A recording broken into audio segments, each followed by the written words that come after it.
Amigos y amigas, tenemos la grata participación del asambleísta correísta por Loja, Juan Andrés González. Muchas gracias realmente por la oportunidad. No, a usted, muchas gracias. Un saludo a todo el pueblo ecuatoriano, un abrazo grande y mucha esperanza. Echaron lodo al juicio político concerniente a la exministra de Energía, Inés Manzano. Puro show, puro sainete, pura tramoya por parte de la Comisión de Fiscalización y Control Político al interior del Parlamento ecuatoriano. Es lamentable lo que está pasando actualmente dentro de la Asamblea Nacional. Es lamentable lo que pasa dentro de la Comisión de Fiscalización.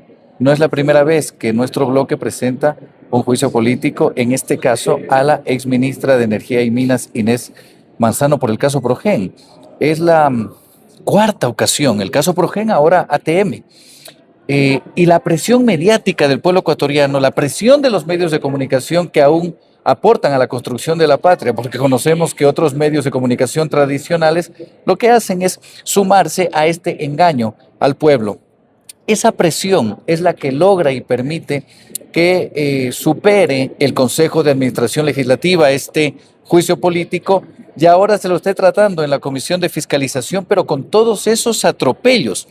¿A qué me refiero con atropello? Al tratar de defender a los actuales responsables del robo de Progen, del robo al Ecuador. Entonces, nosotros permanentemente estamos fiscalizando, estamos denunciando, pero el pueblo ecuatoriano tiene que saber que actualmente en la Comisión de Fiscalización lo que se trata es de defender a los responsables de este tremendo robo a la patria. Manzano, Luque, tienen responsabilidad política en cuanto a los contratos con Progen y también en cuanto a los contratos con ATM. Se dieron los desembolsos correspondientes tanto por Luque como por Manzano. Por supuesto, la responsabilidad se la exhibe dentro de la presentación de los juicios políticos. Se hacen de la vista gorda permanentemente, pero como usted justamente lo señala y yo siempre le digo al pueblo ecuatoriano, nosotros solo en el caso Progen estamos tratando ya ATM, Progen, ATM, y claro, lógicamente no quieren fiscalizar otros temas que permanentemente se viene denunciando, Por como ejemplo, el caso Blasti, como el caso Porsche, como el caso Hacienda San Luis, como el caso Galamedios, como el caso desaparecen 70 millones del SRI, deuda de la familia Novoa al pueblo ecuatoriano, al Estado ecuatoriano. Pero regresando al caso Progen, es verdad, se generaron adelantos a contratos que no benefician para nada al pueblo ecuatoriano. Solo hablando de Progen, siempre lo señalo, tenemos Quevedo y Salitral. En Salitral se firmó un contrato de 100 millones de dólares para obtener 101 megavatios. ¿Qué es lo que pasa ahora? Se genera un adelanto, se generó un adelanto. ¿Cuáles son los responsables? No quieren investigar. No quieren investigar en esta Asamblea Nacional. Las funciones del Estado no quieren fiscalizar a quienes son los responsables de un adelanto de 70 millones de dólares. Para ser exacto, 69.5 millones de dólares ATM. Salitral. Salitral, caso Progen. Progen, perdón. Solo en un caso, Progen. Salitral, se entregó 69.5 millones de dólares y ya no tenemos ni los 69.5 millones, ni tampoco tenemos los 101 megavatios que se intentó comprar. Y lo único que se compró fue chatarra. El Estado actual, el gobierno actual, desafortunadamente, no quiere fiscalizar este tipo de corrupción evidente dentro del pueblo ecuatoriano. Y lo que hace es proteger a los responsables, como ya usted lo decía. Al señor Luque no le podemos seguir un juicio político acá, porque el artículo 131 de la Constitución de la República nos dice que, pasado ya un año de haber dejado el ministerio, ya no puede ingresar un juicio político en contra de la persona a la Asamblea Nacional. Pero sí la señora Manzano, pero sí la Fiscalía puede investigarlo al señor Luque. La Contraloría el año pasado, cuando se presentó, para ser exactos, el 25 de junio del 2025, se presentó el juicio político ya a la señora Inés Manzano, pero con aportes de la Contraloría General del Estado. Si nosotros no estamos inventando lo que ya investigó la Contraloría, es verídico que existieron pagos, desembolsos que no responden realmente a lo que nosotros queríamos como Ecuador comprar. Entonces sí, hay corrupción, hay robo y tienen que existir responsables. Eso denunciamos permanentemente y lamentablemente lo que pasa en nuestro país es que están encubriendo a los responsables del colapso y el desastre de la patria. La Contraloría General del Estado ecuatoriano también ha hecho caso omiso en cuanto a los responsables de esta corrupción energética. No. No están los nombres de Luque, no están los nombres de Manzano, ¿o sí? Yo leí aproximadamente un informe el año pasado de, no sé, 250, 300 páginas. Están lógicamente los nombres de los ministros, están lógicamente el nombre del viceministro Calero, está el nombre. Están los nombres por parte de la los Contraloría. responsables. Lo que dice Contraloría es clarísimo. Aquí hay responsabilidad porque la Constitución nos dice quién es la rectoría del Ministerio de Energía y Minas. El ministro, la ministra. Que no ha firmado vice Luque. ¿Qué le parece? Ellos son los responsables. Si Luque no firmó, entonces, ¿qué hacía el señor ahí? O sea, ¿dónde estaba paseando? ¿De qué se estaba enterando? Si su responsabilidad es saber exactamente lo que sucede con la patria. Entonces, si no tiene responsabilidad el señor Luque, si no tiene responsabilidad la señora Manzano, entonces, ¿quién tiene responsabilidad? El pueblo ecuatoriano que se quedó sin luz, el empresario, el emprendedor que se quedó sin luz y perdió absolutamente todo su negocio. ¿Quiénes son los responsables si no son ellos? Y no dan la cara al pueblo ecuatoriano. Y cuando vienen a las sesiones de comisión de fiscalización, lo que hace el presidente de la comisión, que no recuerdo el nombre, señor Álvarez, lo que hace es autoritariamente, con prepotencia, no dar la palabra a quienes quieren participar y solo a quienes quieren defender a la señora Manzano. Y habla de tiempos procesales. Y habla, pero entonces él tiene que ser responsable justamente con esos tiempos procesales. Y si se está fiscalizando a la señora Manzano, yo creo que deben participar y todas las pruebas se deben de recopilar en relación a tener mayores insumos para poder tomar una decisión en la Asamblea Nacional. Nosotros ya la hemos tomado, sabemos lo que está sucediendo en el gobierno nacional y por eso denunciamos y fiscalizamos. Pero Contraloría a nosotros nos apoyó mucho con el informe y con los informes. Ahora, yo como asambleísta de Loja ya tenemos en nuestras manos el informe de Contraloría de lo que pasa en Catamayo, también Progen ATM y aproximadamente 20 millones de contrato, 14 millones de anticipo y no tenemos absolutamente nada. Nos apoyamos en este caso en los informes de Contraloría, porque ya se emite responsabilidades civiles y administrativas. Ahora, Contraloría emite esas responsabilidades. El año anterior, junio, julio, agosto, septiembre, la Fiscalía ya actuó y supuestamente allanó la casa del ex viceministro Calero. El ex viceministro Calero ya no estaba en su casa. Entonces, ¿qué es lo que está pasando ahí? ¿Qué entramado existe entre las funciones del Estado, entre las instituciones del Estado y la defensa a los responsables? Solo en este caso de Progen ATM, que es realmente desgarrador y un acto de corrupción tremendo que tenemos que llegar a, consiguiendo la transparencia, determinar quiénes son los responsables del desastre de la patria.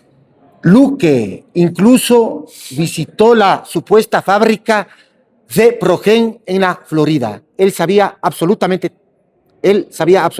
todo en cuanto a los equipos adquiridos. Bueno, actualmente tiene que responder.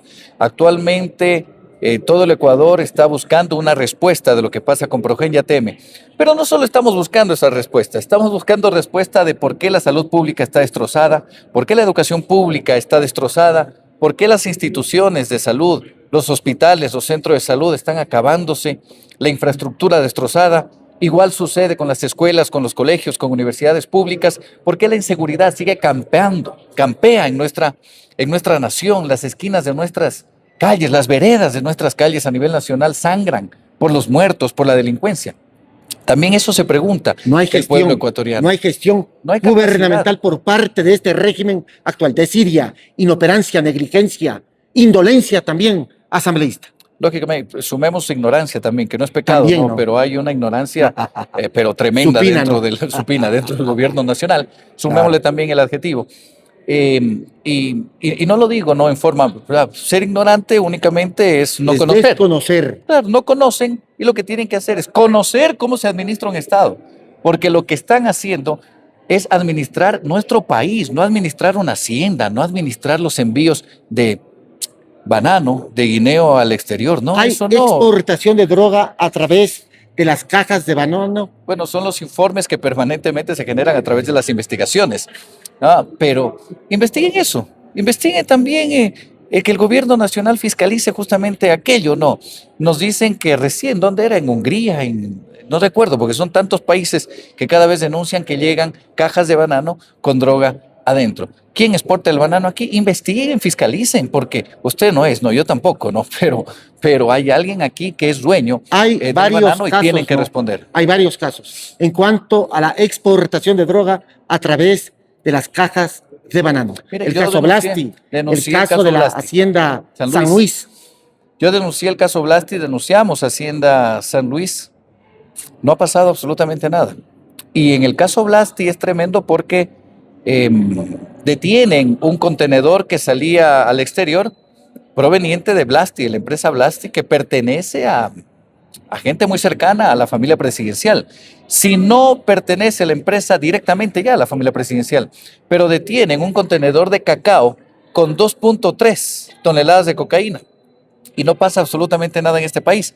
Pero entonces, si nosotros denunciamos, si nosotros fiscalizamos, si nosotros decimos, si nosotros enfrentamos, si nosotros defendemos al pueblo ecuatoriano, entonces inmediatamente fiscalía, inmediatamente demandas, inmediatamente denuncias. Y lo que tenemos que hacer es estarnos defendiendo permanentemente de un acoso tremendo Acoso y una por persecución parte del gobierno nacional. ¿En qué sentido, sobre todo? En el sentido de que permanentemente tenemos fiscalía encima nuestro, tenemos Corte Nacional encima nuestro, y tenemos una presión mediática, repito, de medios de comunicación tradicionales que lo único que hacen es responder, en este caso, el que siempre ha sido su amo. Por O sea, ejemplo, los que ¿qué se medios? creen, los que se creen dueños del país. ¿Qué medios? Medios alternativos, les digo yo. Pero prácticamente todo el Ecuador conoce que hay medios de comunicación que no podemos confiar mucho. Por ejemplo, No quiero- nombres, por favor, le comino respetuosamente, asambleísta. Mira, habría que revisar qué medios son, pero en el momento en que yo estoy hablando de medios tradicionales, son medios que protegen este gobierno. Pero por suerte, muchos de esos medios tradicionales ya le han frenado también el carro al gobierno y están sumándose a las denuncias permanentes porque estoy seguro que los medios de comunicación, todos en el país, ya no soportan esta presión de seguir defendiendo a un gobierno indolente, a un gobierno inhumano, a un gobierno que ha traicionado todas las aspiraciones de un pueblo ecuatoriano. Y también dicen basta, hasta aquí nomás. Entonces, lo que tenemos que hacer es seguir trabajando, seguir denunciando, seguir fiscalizando y con mucha valentía. Y necesitamos el apoyo de prácticamente, yo estoy seguro, de la mayoría del pueblo ecuatoriano que está totalmente indignado. El caso Porcho. El gobierno nacional argumenta, esgrime, arguye de un espionaje por parte del expresidente Rafael Vicente Correa Delgado, de que habría un espionaje en este capítulo y la mala utilización de bienes públicos. ¿Qué le parece, asambleísta? Mira, el presidente Rafael Correa, al igual que yo, estamos denunciados en Fiscalía General del Estado por supuesto, ¿cómo se llama? Asociación ilícita. Pero, ¿qué es lo que pasa ahí? Es que cuando yo denuncio el caso Porsche, lo hago con documentos y documentos oficiales y documentos institucionales que avalan la información que yo presento al pueblo ecuatoriano y que le presento a Fiscalía General del Estado para que pueda investigar, cosa que no ha hecho. Pero hay algo más. Yo siempre señalo, actualmente, ladrones corruptos que son captados por cámaras de seguridad, los culpables son quienes pusieron las cámaras de seguridad por invadir la propiedad privada y a las personas que han sido grabadas. Entonces, fíjense cómo estamos en un estado patas arriba. Realmente eso preocupa, porque aunque nos persigan, nadie puede dudar que el gobierno nacional actualmente, al no dar la cara y no responder sobre el caso Porsche, entonces quiere decir que está vinculado a los acontecimientos sucedidos el 3 de junio del 25 en la Bahía de Guayaquil. Por el contrario, si no tuvieran ningún temor y si todo estuviera limpio y transparente, inmediatamente hubieran dado respuesta al pueblo ecuatoriano. Pero así está pasando, esto sucede en el Ecuador, Pero lo que yo digo, siempre va a existir una luz al final del túnel y esa luz va a ser la esperanza de todo un pueblo indignado que busca permanentemente garantizar sus derechos a través de consolidar una verdadera soberanía en nuestro país, en nuestra patria, en nuestro Ecuador. Por eso defendemos y por eso estamos apoyándonos en el 85% del pueblo ecuatoriano indignado, que dice permanentemente, este gobierno no me representa. La esperanza se podría extinguir, podría terminar, en tanto en cuanto hay la proscripción política en contra de la Revolución Ciudadana. Hay la proscripción política en contra del movimiento amigo, movimiento que cobijaba también a la Revolución Ciudadana. Ahora podría darse la proscripción política en contra del Partido Socialista. Por ende y por consiguiente, a las malas ganaría también el gobierno nacional. Debemos hablar también de la proscripción política en contra de Pachacuti. Se está analizando esto por parte del gobierno nacional. Es decir, solamente en la papeleta respectiva quedaría el oficialismo y los candidatos áulicos y los candidatos serviles que podrían responder a este régimen actual, sobre todo asambleísta. Como decía el poeta Norberto Bobbio, elegir en este país no es decidir, sino solo escoger. Nosotros no vamos a decidir a las urnas, porque todas las argucias antidemocráticas que ellos están inyectando a nuestro país es que, lógicamente, quieren atacar a la mayor fuerza de oposición del país, que es la Revolución Ciudadana. Quieren atacar a otros movimientos políticos también que quieren sumarse a una oposición real a este gobierno y, claro, de maneras antidemocráticas tratar de eliminar, de proscribir o de robarse partidos políticos, como el caso de Reto. Entonces, en ese momento es lo que les queda a ellos para ser los únicos que están en papeleta. Elegir no es decidir, sino solo escoger. Cuando lleguemos los ecuatorianos, espero que no, nos vamos a encontrar, espero que no, solo con un candidato a la presidencia y solo con sus candidatos en prefecturas, en alcaldías, en juntas parroquiales. Desafortunadamente para este gobierno, aunque quieran acabar con las aspiraciones democráticas de elección de la oposición en este país, nunca acabarán con la justa rebeldía de los pueblos y jamás van a acabar con una indignación que ha venido creciendo en el pueblo ecuatoriano justamente por robarles los derechos a nuestra gente, a nuestros jóvenes, a nuestros niños, a nuestras mujeres, a nuestros ancianos, a todo un pueblo ecuatoriano. Entonces, hagan lo que quieran hacer, pero jamás van a eliminar y van a acabar con la justa rebeldía de los pueblos. Para terminar, mejor que hayan proclamaciones, más no elecciones en el país. Es decir, el presidente, a través de un decreto ejecutivo, debería decidir quién es el prefecto del Guayas, o de Pichincha, o de Cotopaxi, o alcalde de Guayaquil, de Quito, de Cuenca. Mejor hagamos proclamaciones, más no elecciones asambleístas. Bueno, yo creo que lo que usted argumenta es lo que estamos viviendo, ¿no? De una vez proclamemos a quienes ellos quieran que se proclame. Pero por otro lado, cuando usted dice que el presidente de la República tiene que decidir en quiénes son y quiénes no son, yo dudo, porque dudo mucho si él es la persona que decide. Y dudo por muchas razones. Perfecto, muchas gracias realmente por la oportunidad. Gracias. Señora, seamos sinceras. ¿Su casa ya está pidiendo un cambio? Es hora de darle ese toque único que solo usted sabe elegir. En Dakota encontrarás todo para la decoración de tu hogar y tu cocina. Vajillas, tazas, hermosas carteras y elegantes relojes. Porque cada detalle habla de ti. Sorprende, decora y enamórate de tu espacio.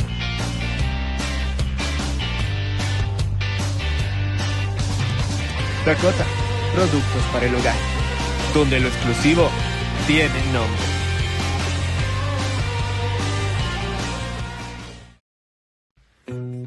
Sansur Importaciones.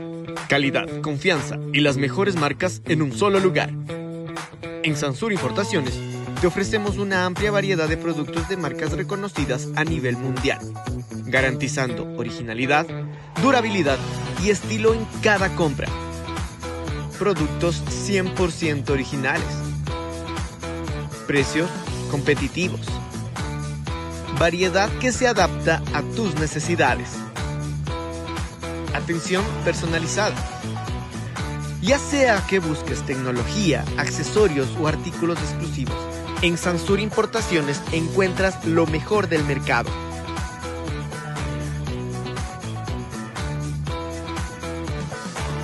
Tu mejor elección en productos de marca. Sansur Importaciones, lo mejor del mundo, más cerca de ti. Amigos y amigas, tenemos la grata participación del asambleísta correísta por Reguayas, Frickson George. Muchas gracias realmente por la oportunidad. Siempre va a ser un honor para mí poder compartir al menos una de los deportes que más a uno le ha apasionado, como es el fútbol. Yo creo hace poco tiempo terminamos el Mundial. Yo creo que muchos nos apasionamos y creímos en algunas de las selecciones para que puedan salir campeonas. Otras se quedaron afuera, otras llegaron, otras que no se pensaba llegaron hasta la final, pero siempre aspirando que una de las mejores selecciones llegue. Y eso fue España, en la cual quedó campeón, creo yo, haciendo un papel extraordinario, que en la final pudimos ver que prácticamente demolió a la selección argentina después de un partido de alta tensión. ¿Qué pasó con el equipo gaucho? ¿Qué pasó? Mira, yo creo que desde el inicio, para mí Argentina salió a ver qué le presentaba España, trató de la mística que tiene el fútbol argentino, de la fuerza en el sentido de cada pelota dividida, ir con todo, tratar de así ganarle aguerridamente. Pero España futbolísticamente y técnicamente, tácticamente, yo creo que fue muy superior. Yo creo que siempre tuvo la pelota, se defendió con la pelota, atacó con la pelota, y eso hizo que Argentina no tenga posibilidades de hacerle daño, y de tal manera, por eso vimos que al final no tenía que haber terminado 1-0, tenía que haber terminado siquiera unos 2 o 3-0, ¿no? No hubo la injerencia por parte de la FIFA para que gane España, porque no entendemos por qué Argentina jugó tan mal. Porque frente a Inglaterra vimos a un equipo gaucho aplomado, con arrojo, con arrestos. Mientras tanto, en la final, Argentina no demostró absolutamente nada.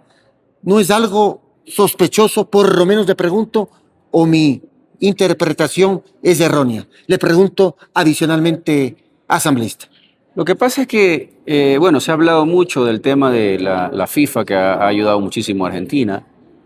Quizás no me consta mucho. Pero en este caso le perjudicaron al equipo gaucho, bueno, porque no jugó nada. Sí, la verdad, contra Inglaterra fue un partido en el cual mucha gente cree que hubieron ciertas jugadas en la cual perjudicó a Inglaterra previo al partido contra España, y después contra España quizás no se lo perjudicó o se lo ayudó a Argentina, como se dice presuntamente, pero yo creo que con el fútbol que mostró España era muy difícil de que el árbitro pueda tener la posibilidad de hacer algo que vaya a hacer dudar al aficionado o al que estaba mostrando un televisor. Yo creo que España futbolísticamente le mostró que tenía o tiene una selección que te mantiene y te juega como un relojito, o sea, te juega muy bien a la pelota, y de esa manera, cuando te toca ya enfrentarte a selecciones como esa que no te presta el balón, te dibuja totalmente y no tienes opciones a nada. Yo creo que España,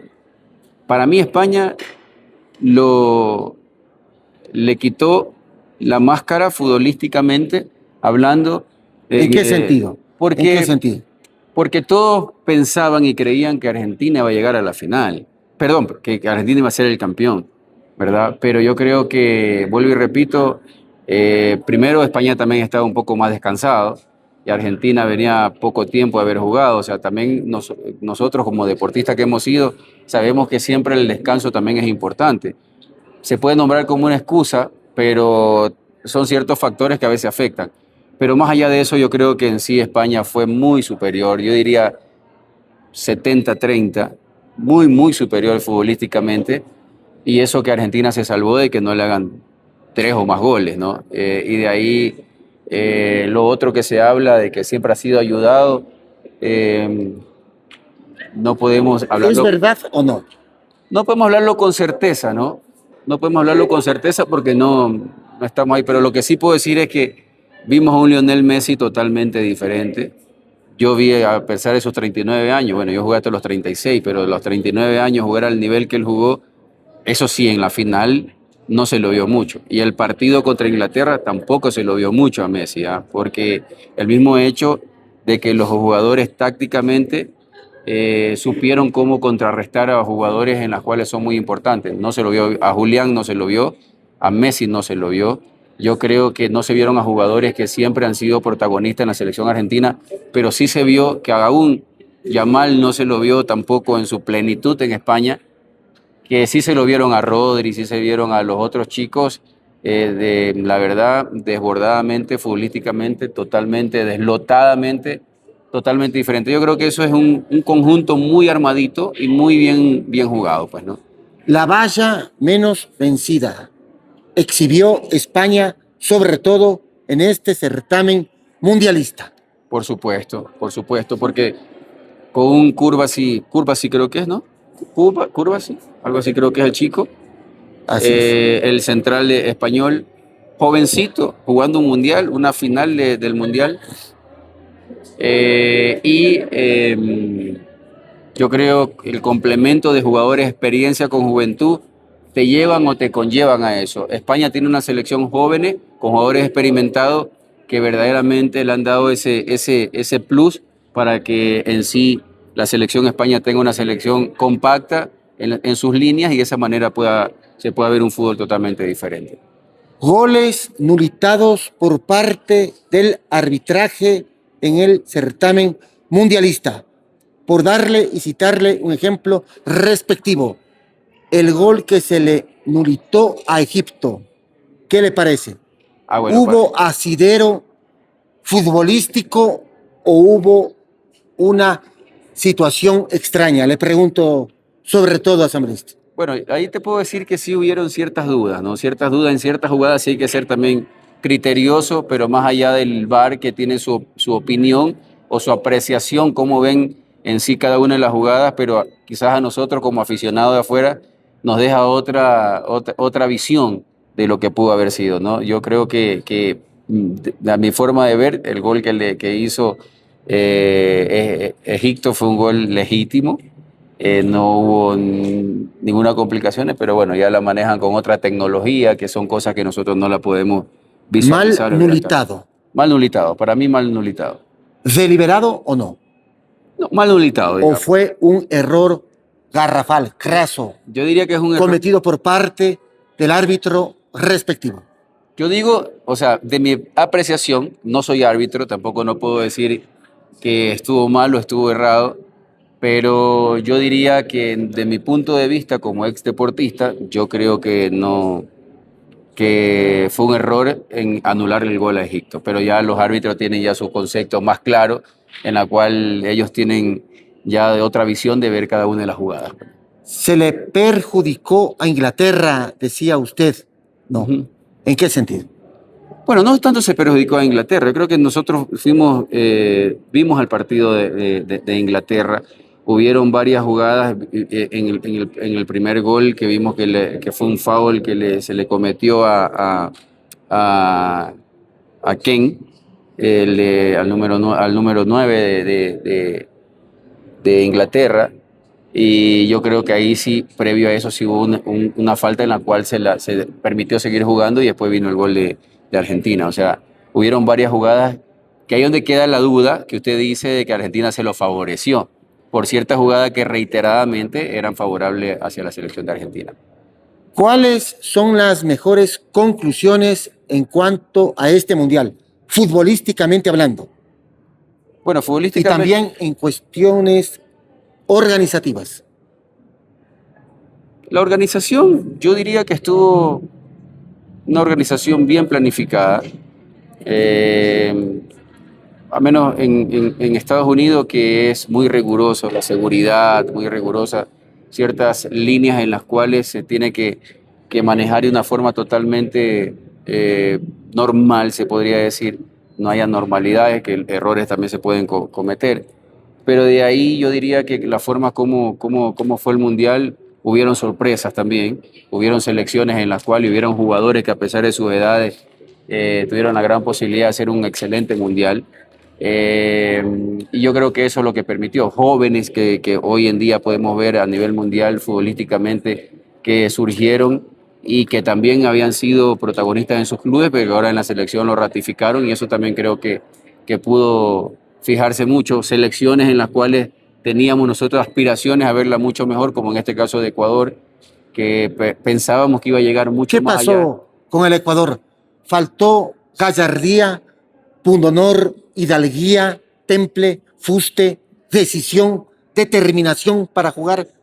Mira, ¿Nos falló yo- la tri? Le pregunto sobre todo, Yo, te- asambleísta. yo tengo mi concepto, ¿no? Como ecuatoriano, como uno de los 18 millones de ecuatorianos. Yo creo que cuando tú haces carrera de automóviles y tienes un Ferrari o un Andino, que en su tiempo eran los andinos de acá, tú sabes a quién pones a manejar un Ferrari, ¿no? La diferencia es cuando pones a un Ferrari uno que maneja Andino y nunca ha manejado un Ferrari. Para mí Ecuador tiene una selección de jugadores extraordinarios que nunca antes lo habíamos tenido jugando en los mejores equipos de Europa y del país y del mundo. Entonces tienes que tener a alguien que sepa cómo manejarlo. Al jugador, yo diría, con tanta experiencia, lo único que hace es ubicarlos en las posiciones que deben de jugar y ves totalmente una selección diferente. Y yo creo que en sí, por ese lado. Y por el otro lado es un tema dirigencial que ya debe terminar, para mí ya debe acabar, y que en sí los protagonistas deben ser los jugadores y el entrenador con sus jugadores. Dirigente, la parte dirigencial, la parte deportiva debe de ser el entrenador, debe de ser los coordinadores, debe de ser el entrenador, los jugadores que deberían de manejar esa parte. Pero cuando ya ¿Hubo injerencia?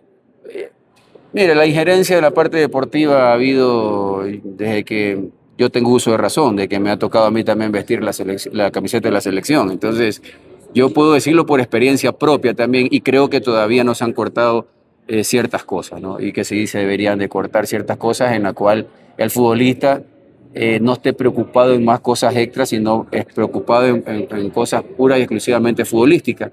Y además de eso, que los jugadores que vayan a una selección sean jugadores probados y que verdaderamente hayan demostrado o dado el mayor esfuerzo dentro de sus clubes y de esa manera puedan ir a representar a tu selección.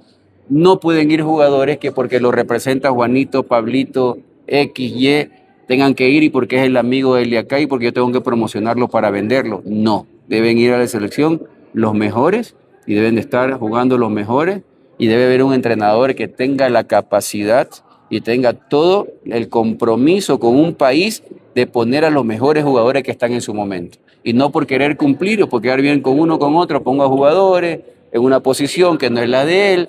Está bien cuando tú no tengas más jugadores y tengas que ubicarlo en una posición que el jugador la puede actuar, pero no es su posición habitual en la cual él siempre está acostumbrado a jugar. Entonces yo creo que cuando hayan ciertas cosas que en nuestro país evolucionen o cambien como el fútbol ecuatoriano ha evolucionado, yo diría que tendríamos un país futbolísticamente totalmente diferente hablando de nuestra selección. Para terminar, ¿hubo injerencia por parte de la dirigencia para imponer ciertos nombres de jugadores que jugaron en este certamen mundialista? Le pregunto, ¿hubo injerencia por parte del propio presidente de la Federación Ecuatoriana de Fútbol, Fidel Egas?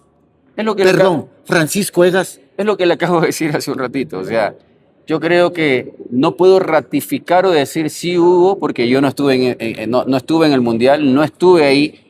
Puedo decir sí, en un año que yo estuve jugando justamente Copa América, en la cual sí tuvo injerencia la dirigencia de meterse a decir quién debería o no debería jugar. Por eso lo hablo, que cuando se termine eso, ahí sí el fútbol ecuatoriano debería evolucionar, así como el deportista ecuatoriano ha evolucionado muchísimo ¿verdad? También nosotros en esa parte debemos evolucionar y que el que tiene que tomar decisiones, si usted es el entrenador, usted tiene que tomar las mejores decisiones. No puede ser posible que el dirigente en su momento le diga quién debe llevar, a quién no debe llevar y quién debe jugar y quién no debe jugar. Deben de jugar los que están preparados y los que están mejores para representar a 18 millones de ecuatorianos.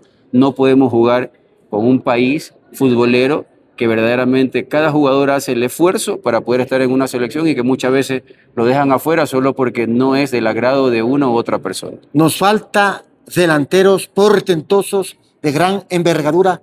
Sí, nos falta, yo creo que después de Ener, después de Agustín, después de Ener, yo creo que nos hace falta en sí jugadores, o sí hay jugadores, sí hay delanteros en nuestro medio futbolísticamente que creo yo hubieran sido útiles hoy en día para estar en una selección. Por ejemplo, Chico, para mí el Chico Estrada de Liga de Quito es un jugador que podría estar en la selección. O sea, podría haber, yo creo, cumplido con las expectativas que teníamos los ecuatorianos, en algo podría aportar. Después de Ener Valencia, dígame usted, está Jordi Caicedo, es verdad, está La Rola Rodríguez, es verdad, pero cada jugador ha tenido sus oportunidades y el fútbol es de oportunidades. Porque si usted es lateral izquierdo, yo soy lateral izquierdo, usted está jugando de titular y yo soy suplente, yo tengo que estar mejor preparado que usted para el día que me toque entrar, hacer lo mejor que usted para usted sentarlo y esperar su oportunidad para jugar por. Entonces yo creo que de esa manera tiene que ser el fútbol. No debe de ser que, no, porque tú ya eres el titular y te recuperaste, entras tú a jugar y a mí me deja cuando vengo jugando de una manera mejor que la suya. Entonces yo creo que eso debe cambiar en el fútbol ecuatoriano y deberíamos siempre escoger a los mejores deportistas que están en su momento para representar a una selección y que cada jugador que va a una selección siempre tiene que entender, así te toca jugar contra una selección, la más pequeñita o la más chiquitita, un partido amistoso, tienen que entender que cada vez que te viste la camiseta de la selección, vas a representar a 18 millones de ecuatorianos y cuando te toque cantar el himno, es recordando que tú estás representando a un país. Tienes que ir con la misma gana, el mismo deseo, cuando te toca jugar contra Francia, contra Alemania, contra Brasil, tienes que ir con el mismo entusiasmo, mismo ganas y de esa manera cada jugador se gana la posibilidad de estar en una selección. muchas gracias.